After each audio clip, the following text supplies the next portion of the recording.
Tips and tweaks. This podcast is at the basic level. It requires no knowledge of Accordance Bible software or Hebrew or Greek. I've just returned from a trip to California where I taught 2 day-long Accordance training seminars. I've been reminded all over again how much we long-term Accordance users take for granted. In particular, there are a number of settings that we use to speed Accordance. This podcast is about those settings, the tips and tweaks for accelerating your Accordance experience. Preference tweaks. Are you tired of seeing this screen? How about these?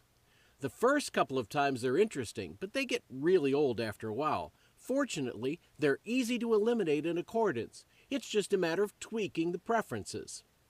Accordance's preferences are located under the Accordance menu. Select it, and you'll open a window like this one. The different categories of preferences are listed in a menu on the left side. We'll only be adjusting a few of these today, so make sure that you have the top one, General, selected. Eliminating the initial splash screen and the opening text info is just a matter of checking a couple of boxes. Suppressing the save warnings for Windows adds just one more. Accordance in good Mac fashion always asks us if we want to save our changes before dismissing Windows. If you're confident you don't need this kind of life preserver, feel free to remove these warnings. I've also chosen to use a workspace with multiple tabs and to confine all amplifying to that same workspace by clicking these 2 boxes. This means that Accordance will simply open another tab in the current workspace, not a whole other window. It just seems to keep everything neater. If we forget what any of these options mean, a simple click on the Pane's Help button provides more information.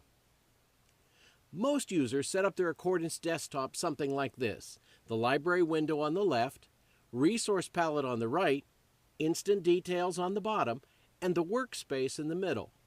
Once you've arranged things to your liking, you can set Accordance to open to it every single time. Set the startup to a default workspace, the last session, or even the current layout to a default session. The last session means the layout the last time you closed Accordance, while a default session means that you've selected one layout to open every time you launch Accordance.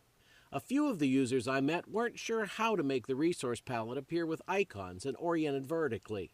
This is Accordance's default, but sometimes users change these options and just forget how to restore them. If you're in that position, here's another tip. Use the Appearance pane to set these preferences. While you're at it, you might want to make sure you're also allowing tool windows to auto-size the browser. It saves space, especially on a small monitor.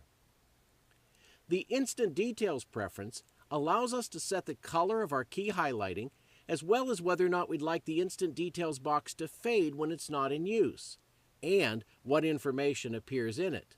Having Instant Details fade is just one more way to save space on a small monitor, just like closing the library window or the resource palette when we don't really need them. Finally, the search window preferences allow us to set our default Bible or other text, as well as the details. There are many other tweaks you can make in Accordance preferences. For more help in setting them, access the Accordance help under Reference section, Preferences. Default Tooltips. Ever since we introduced Command Hover, default tool settings have been more important than ever. That's because the beginning of the article of our default tool now appears in the Instant Details box, making it easy to see whether it's worth triple clicking to read the entire article in a new window. We can set our default English tool by dragging it to the top of its category. The best choice is usually a good single-volume Bible dictionary. Any of the 3 shown here will work well: Holman, Erdman's, or IVP's New Bible Dictionary. The same technique is used to set our default reference tool. I recommend using a good commentary that covers the entire Bible, or a solid study Bible. Here, I'm moving Accordance's recently released Tyndale commentary into my default position. How about default Greek and Hebrew tools? Here again, the same technique will work, but only on grammatically tagged texts. Key numbered texts default to their linked dictionaries. And finally, remember that this technique does not work for setting our default Bible. This only affects the order of the texts in our menus. The default Bible is set in the Search Window Preference pane, as we've already seen. When you're done with your changes, be sure to click Update to save them. Now, let's look at the results of our tweaks and tips in accordance. Normally, when we do these podcasts, I have a workspace already laid out. But today I want to show you just how fast Accordance launches once we have all these tweaks set out. Did you notice there were no splash screens or text info windows? Now they're still here. I can, for example, access a splash screen here or information about any text here. But the fact is I don't have to watch them every time I launch a new tool or a new window. Now, I've gone ahead and saved a default session.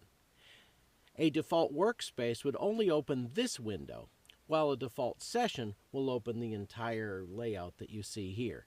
And I'm going to change this text to the ESV, and let me show you some of the other tweaks that we've made.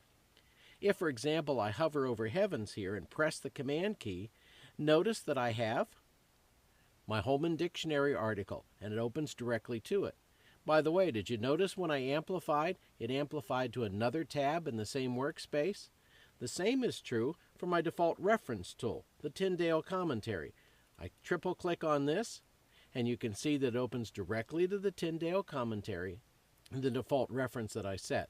By the way, if I open the browser, I can demonstrate the auto-sizing. When I move my cursor into it, notice how it expands so that I can read the individual menu items.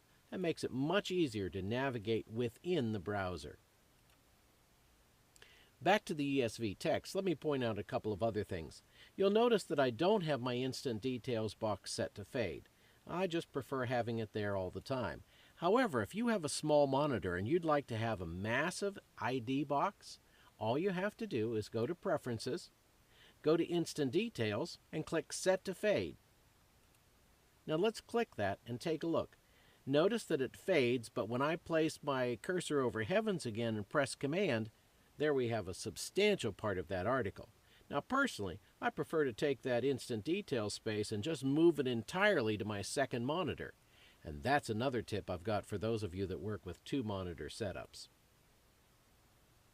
I trust these tips and tweaks will make using Accordance all that more pleasurable. I'd like to thank our users in California for reminding me of just how important they are. If you have suggestions for podcasts, let me encourage you to contact me at drj@accordancebible.com. I can't promise I'll be able to respond personally to every email, but I will promise to read every single one. This has been Dr. J for Accordance Bible Software. Thank you for watching this episode of Lighting the Lamp.